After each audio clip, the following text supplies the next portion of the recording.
This is Pace University's Financial Aid 101, Help with Financial Literacy. Most college students think that topics like budget planning, debt management, their credit score, saving money, or investing are meant only for their parents or possibly for them after they graduate from college and venture out on their own. But guess what? This is wrong. Managing your debt, mastering your credit score, and ensuring a strong financial future starts right now. In this tutorial, we'll help students to become more financially literate by reviewing important topics such as budget planning, managing debt, credit score, savings, and investing. Let's start with budget planning. A budget is a spending plan made up of two mandatory components, expenses and income. As a college student, your expenses are clear. You have tuition, educational fees, rent, food, books, transportation, the list goes on. But what about income? Many students wrongly assume that income automatically and solely equates to a salary from a part-time or a full-time job. So they conclude, because I have no job, I have no income. Therefore, I cannot partake in budget planning. Again, this is a wrong assumption. Do you receive federal, state, or PACE financial aid? I'm willing to bet you are part of the 88% of PACE students receiving some sort of financial aid. Therefore, even if you do not have a job, you have income, aka your financial aid. There are many types of financial aid, from scholarships and grants to loans and work study. Refer to your award notice to see which of these you have been offered or are receiving.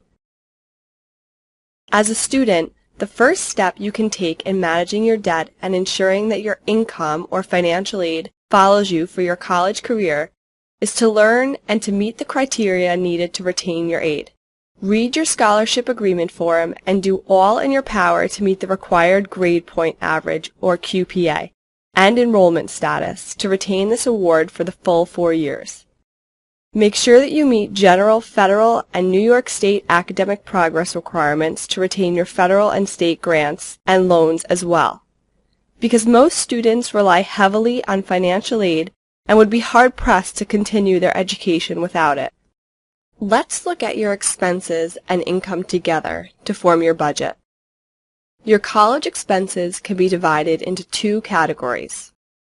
The first is your direct expenses, those paid to PACE to cover your specific costs, which are tuition, mandatory fees, and if you live on campus, room, and your meal plan charges. The other set of expenses are your indirect expenses. These are the expenses within your control, which are books, transportation, personal expenses, such as your computer and other items. Before we move to income, let's review ways in which you can reduce your expenses. While there's little you can do to change the direct expenses we mentioned, you can certainly impact your indirect expenses. Here are some of our suggestions. First, you can look into buying pre-owned textbooks. You can borrow copies of textbooks from the library, or you can rent books for certain periods of time needed throughout the semester. If you reside on campus, you can cut back on the number of trips you make between college and home.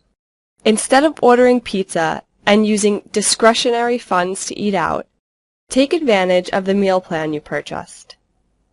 Before you pay exorbitant movie ticket costs or pay cover charges at an off-campus party, take advantage of the many on-campus PACE activities and events.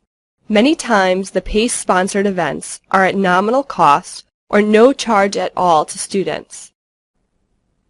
Your college income or financial aid is applied to your direct expenses. If you receive aid in excess of your direct expenses, you'll receive a refund for the credit amount. Typically, students use this money to address their indirect expenses, such as books, transportation, toiletries, laundry, entertainment, etc. Because this funding has to last for an entire semester, careful budgeting is a must. Remember the savings tips we discussed earlier and employ your own as well. Outside of maintaining good academic progress and meeting the criteria to retain your merit awards, what are other ways you can increase your financial aid income? Well, I'm glad you asked.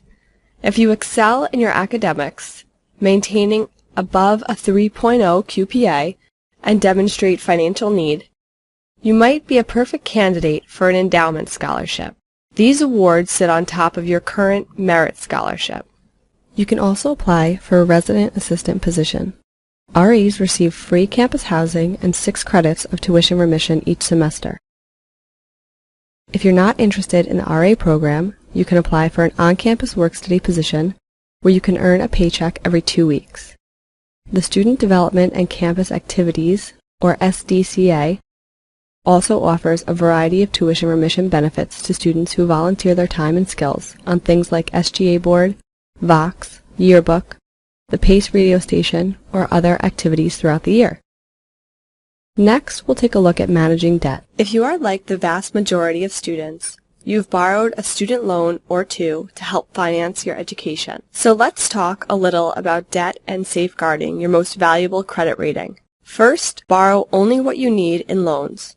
Financial experts support borrowing for costly items, such as an education, that can make you money, or ones that last you a long time, like a house or a car.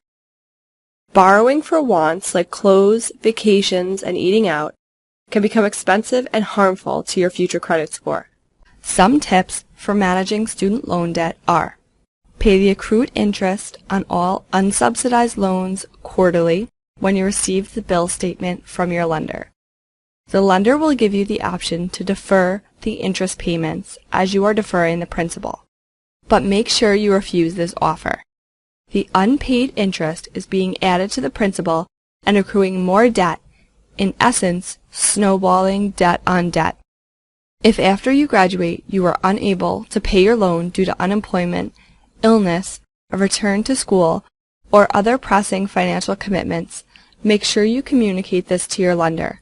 The federal government builds into the loan programs hardship loan deferments and forbearances, providing you time to get your finances in order and preventing your account from going into default status. Please note, default status will negatively impact your credit score, which we will talk about in a minute. If you wish to make monthly payments, but the prescribed payments take up too much of your budget, you can contact your lender and request the lower graduated payment plan or income contingent payment plan. If you have trouble each month making on-time payments because of when you receive your paycheck, you can also contact your lender. Most lenders will charge a late payment fee of $25 to $40 or more, and too many late payments can also negatively impact your credit score. So it is well worth contacting your lender. Most lenders will adjust the monthly due date to better coincide with your payment schedule. In all cases, keep in touch with your lender and be sure to notify them if any of your personal contact information, such as your address or contact phone number, changes. Credit cards are very similar to loans. You are using someone else's money to make a purchase. The average student has 4.6 credit cards that hold an average balance of $3,173 per card. In today's society, maneuvering through life without a credit card is nearly impossible. If you must have a credit card, try to follow these steps. Limit yourself to one low-interest credit card. Avoid applying for and accepting cards that boast low to no interest fees. These types of credit cards come in the mail all the time. However, the zero or very low interest rate is called an introductory rate for a reason. Once you take out the magnifying glass and read the fine print, you will see that after a certain period, usually 6 months, or after you have amassed a certain amount of debt, the interest rate more than quadruples. Also, try to use your card sparingly and for emergency purposes only, and charge only an amount that you can pay off at the end of the billing cycle. This way, you are only paying for your purchase and nothing extra. It is important that you adopt good payment patterns and limit your loan and credit card debt as much as possible. You should also understand that the decisions you make now and in the future regarding your credit will follow you for years, sometimes up to 7 to 15 years, depending on the situation. For example, if you are 90 days late on paying your bill or ignore a creditor altogether, this can negatively impact your credit score. So what is a credit score? Your credit score is also known as your FICO score.